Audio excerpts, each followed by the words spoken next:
प्रिय बच्चों, आज हम पढ़ेंगे कक्षा 9 हिंदी की पाठ्य पुस्तक क्षितिज के अंतर्गत पाठ सांवले सपनों की याद, जिसके लेखक हैं जाबिर हुसैन जी।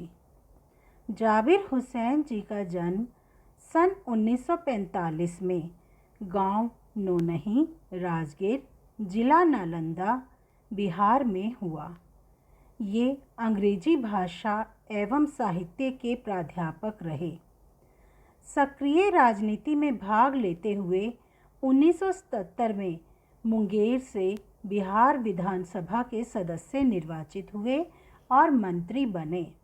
वर्ष 1995 से बिहार विधान परिषद के सभापति हैं। जाबिर हुसैन हिंदी, उर्दू तथा अंग्रेजी तीनों भाषाओं में समान अधिकार के साथ लेखन करते रहे हैं। इनकी हिंदी रचनाएं हैं जो आगे हैं: डोला बीबी का मजार, अतीत का चेहरा, लोगा, एक नदी रेत भरी। अपने लंबे राजनैतिक सामाजिक जीवन के अनुभवों में उपस्थित आम आदमी के संघर्षों को उन्होंने अपने साहित्य में प्रकट किया है। जाबिर हुसैन ने डायरी विधा में एक अभिनव प्रयोग किया है जो अपनी प्रस्तुति, शैली और शिल्प में नवीन है। प्रस्तुत पाठ जून 1987 में प्रसिद्ध पक्षी विज्ञानी सालिम अली की मृत्यु के तुरंत बाद डायरी शैली में लिखा गया संस्मरण है। सालिम अली की मृत्यु से उत्पन्न दुख और अवसाद को लेखक ने सांवले सपनों की याद के रूप में व्यक्त किया है। सालिम अली का स्मरण करते हुए लेखक ने उनका व्यक्तिचित्र प्रस्तुत किया है। यहाँ भाषा की रवानी और अभिव्यक्ति की शैली दिल को छूती है। सांवले सपनों की याद में सपनों के साथ सांवला शब्द दुख की अभिव्यक्ति के लिए लगाया गया है। सुनहरे परिंदों के खूबसूरत पंखों पर सवार सांवले सपनों का एक हुजूम मौत की खामोश वादी की तरफ अग्रसर है। कोई रोक टोक सके कहाँ संभव है। यह वर्णन महान पक्षी विशेषज्ञ सालिम अली के देहांत पर उनकी अंतिम यात्रा का है।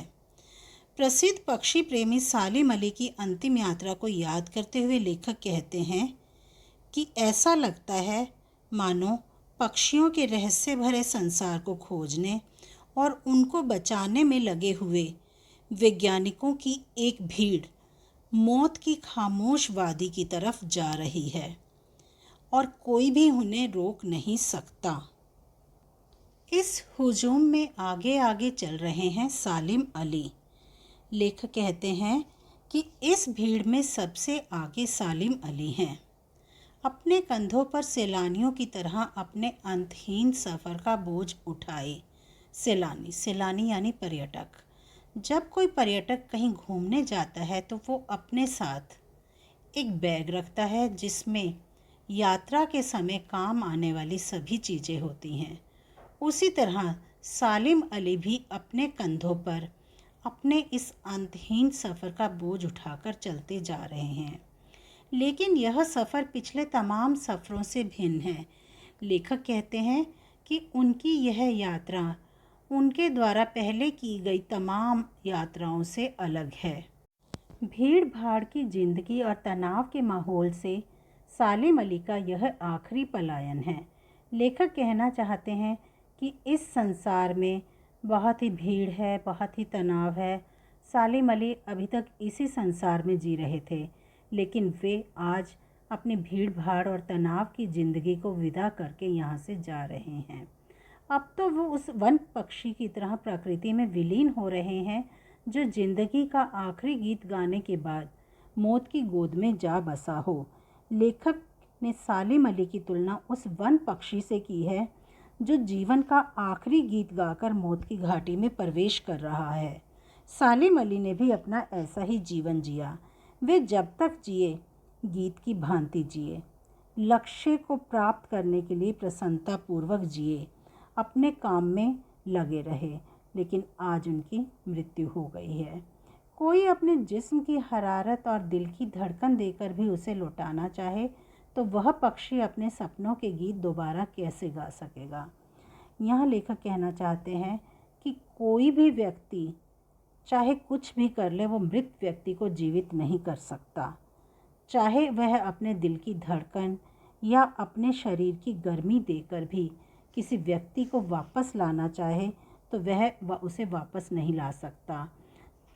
इसी प्रकार यदि कोई सालिम अली को भी जीवित करना चाहता है तो वे जीवित नहीं हो पाएंगे, और जब कोई लौटेगा ही नहीं तो वह अपने सपनों के गीत दोबारा कैसे गाएगा। मुझे नहीं लगता कोई सोए हुए पक्षी को जगाना चाहेगा।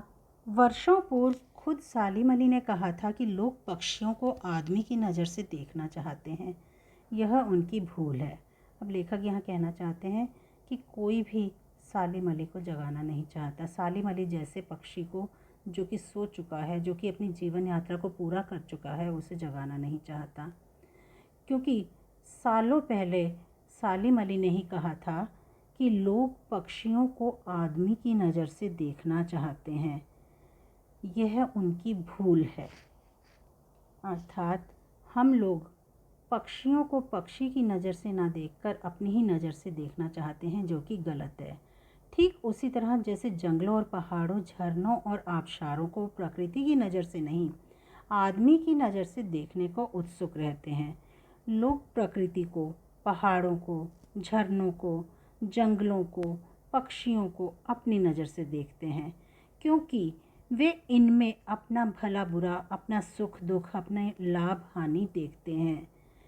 भला कोई आदमी अपने कानों से पक्षियों की आवाज़ का मधुर संगीत सुनकर अपने भीतर रोमांच का सोता फूटता महसूस कर सकता है। लेखक का कहना है कि लोग अपने स्वार्थ में ही उलझे हुए हैं और पक्षियों की भाषा, प्रकृति की भाषा एकदम अलग होती है।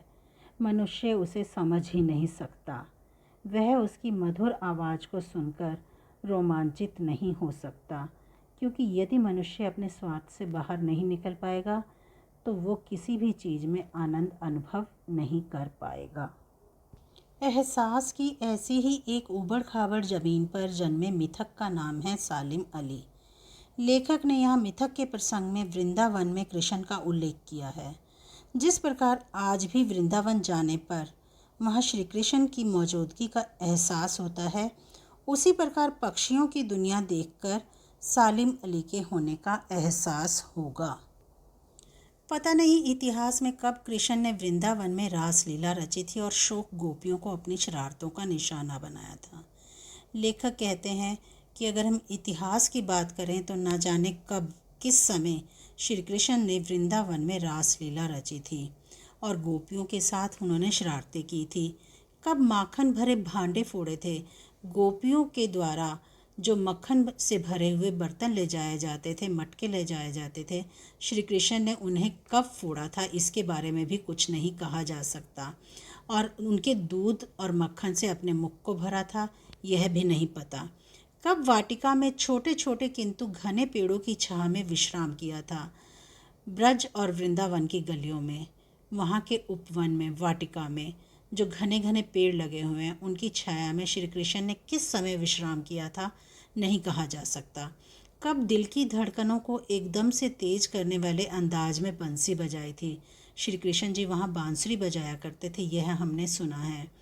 और पता नहीं कब वृंदावन की पूरी दुनिया संगीतमय हो गई थी, और वृंदावन में जब श्री कृष्ण जी बांसुरी बजाते थे तो उनकी बांसुरी की आवाज़ से पूरी दुनिया ही संगीतमय हो गई थी। पता नहीं यह सब कब हुआ था। लेखक कहते हैं कि हमें नहीं पता कि यह सब बातें कब हुई थी, लेकिन कोई आज भी वृंदावन जाए तो नदी का सांवला पानी उसे पूरे घटनाक्रम की याद दिला देगा।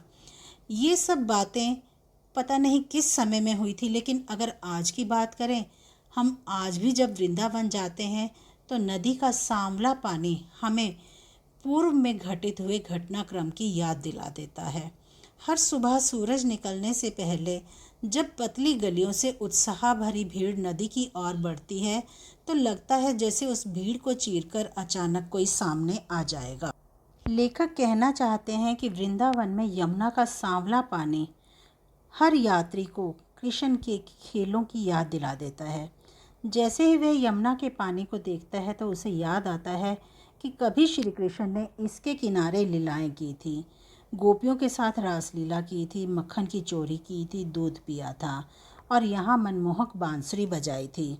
वृंदावन में सुबह सुबह सूरज निकलने पर ऐसा अनुभव होता है मानो अभी अभी कहीं से श्री कृष्ण जी सामने आ जाएंगे और बांसुरी बजाने लगेंगे और उनकी बांसुरी की आवाज़ पर हर किसी के कदम वहीं रुक जाएंगे।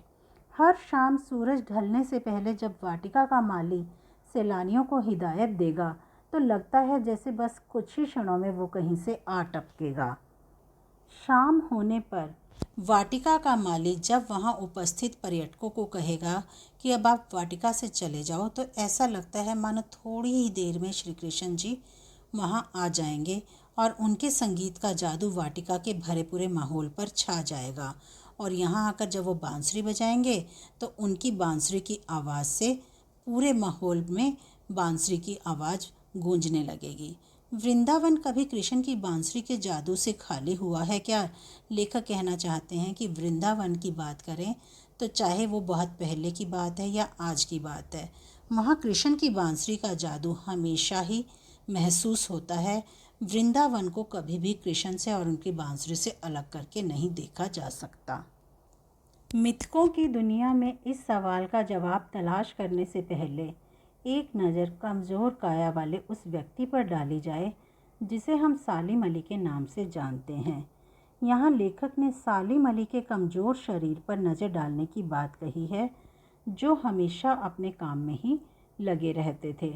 उनका शरीर कमज़ोर हो चुका था, उम्र को शती तक पहुँचने में थोड़े ही दिन तो बच रहे थे।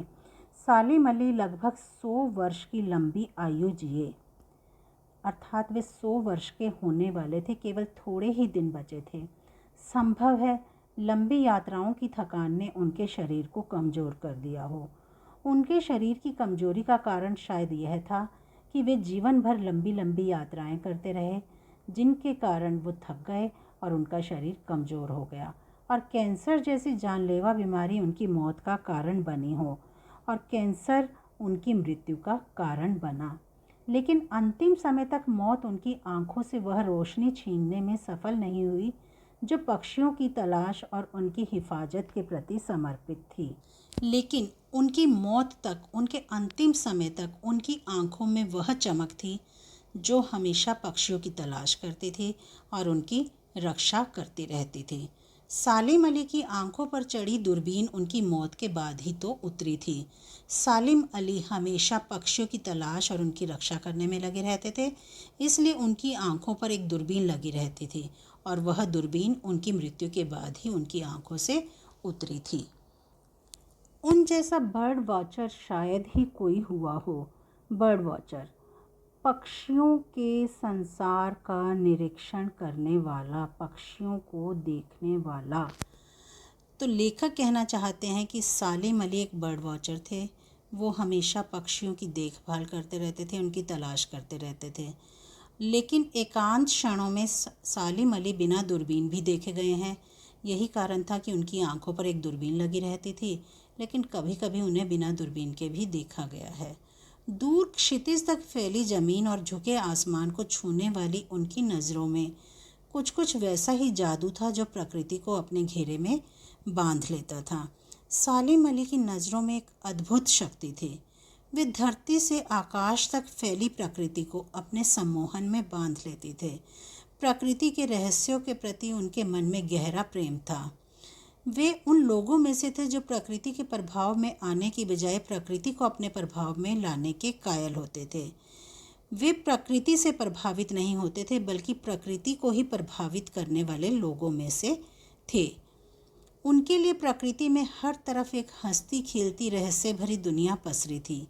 सालिम अली के लिए प्रकृति एक रहस्य भरी दुनिया थी जिसे वे अपनी नज़र से देखते थे और उनके लिए प्रकृति में हर और रहस्य ही रहस्य बिखरे हुए थे।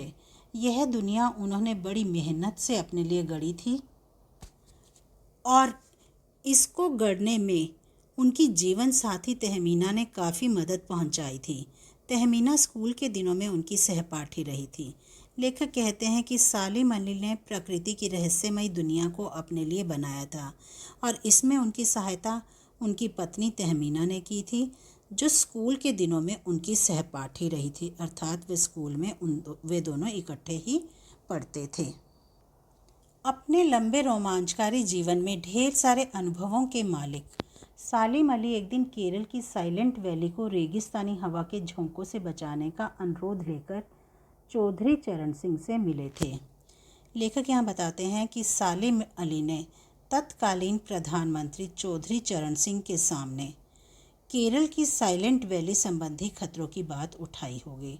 उन्होंने उन्हें बताया होगा कि साइलेंट वैली में रेगिस्तानी हवा के झोंके आते हैं, जिसके कारण वहाँ रहने वाले जीव जंतुओं को खतरा पैदा हो रहा है।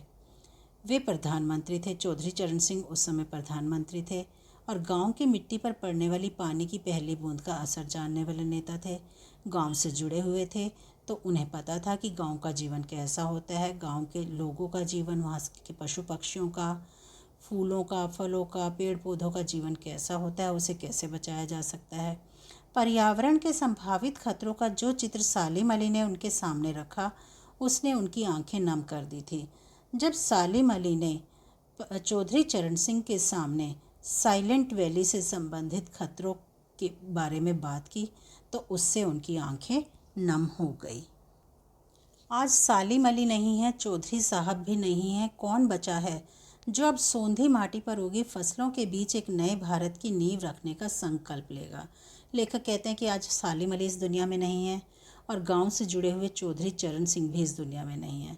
तो कौन बचा है, कौन ऐसा व्यक्ति है जो एक नए भारत की नींव रखने का संकल्प लेगा, जो ये कहेगा कि धरती पर किसी भी तरह से किसी भी चीज़ को खतरा नहीं होगा, इसके लिए मैं प्रयत्न करूँगा, मैं कोशिश करूँगा। कौन बचा है जो अब हिमालय और लद्दाख की बर्फीली ज़मीनों पर जीने वाले पक्षियों की वकालत करेगा।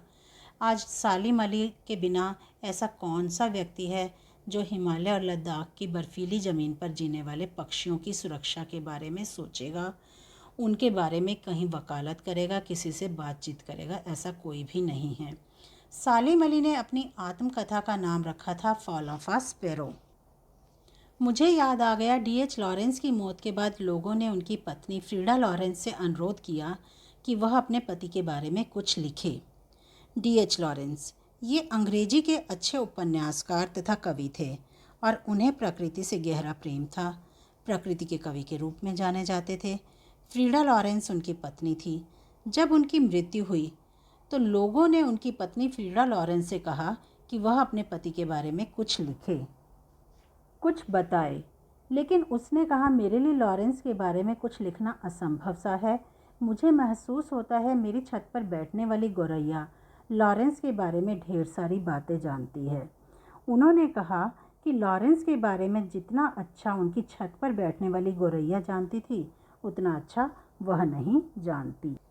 वो सचमुच इतना खुला खुला और सादा दिल आदमी था। मुमकिन है लॉरेंस मेरी रगों में, मेरी हड्डियों में समाया हो, लेकिन मेरे लिए कितना कठिन है उसके बारे में अपने अनुभवों को शब्दों का जामा पहनाना। फ्रीडा लॉरेंस ने कहा कि D.H. लॉरेंस बहुत ही खुले दिल वाले, सादे दिल वाले और अच्छे स्वभाव के इंसान थे। हो सकता है कि वो मेरे अंदर, मेरी हड्डियों में समाये हों, क्योंकि मैंने उनके साथ बहुत समय बिताया है, लेकिन मेरे लिए यह बहुत मुश्किल है कि मैं अपने अनुभवों को शब्दों में व्यक्त करूं।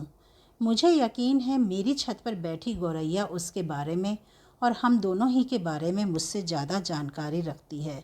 वो कहती हैं कि वह गौरैया जो हमारी छत पर आती थी और लॉरेंस जिसके साथ बहुत ज़्यादा समय बिताते थे, वो गौरैया लॉरेंस के बारे में और मेरे बारे में, हम दोनों के बारे में ही मुझसे भी ज़्यादा जानकारी रखती है। यहाँ लॉरेंस के गहरे प्रकृति प्रेम और पक्षी प्रेम का पता चलता है। जटिल प्राणियों के लिए सालिम अली हमेशा एक पहेली बने रहेंगे। लेखक कहते हैं कि जो लोग स्वभाव से जटिल होते हैं, जिन्हें समझना बहुत कठिन होता है, वे लोग सालिम अली को कभी भी नहीं समझ पाएंगे। सालिम अली बहुत ही सीधे साधे इंसान थे और जटिल स्वभाव वाले लोगों को यह समझ नहीं आएगा कि ऐसा व्यक्ति जो इतना सीधे और सरल स्वभाव का है, वो महान कैसे बन सकता है। बचपन के दिनों में उनकी एयरगन से घायल होकर गिरने वाली नीलेकंठ की वह गौरैया सारी ज़िंदगी उन्हें खोज के नए नए रास्तों की तरफ ले जाती रही। जिंदगी की ऊंचाइयों में उनका विश्वास एक क्षण के लिए भी डिगा नहीं। बचपन में एक बार उनकी एयरगन से एक नीले कंठ वाली गौरैया घायल हो गई थी। तभी से सालिम अली गौरैया की देखभाल और खोजबीन में लग गए। पक्षियों के जीवन में उनकी रुचि बढ़ गई और वे नई नई खोज में लग गए और इस प्रकार जीवन में इसी दिशा में आगे बढ़ते रहे। वो लॉरेंस की तरह नैसर्गिक जिंदगी का प्रतिरूप बन गए थे।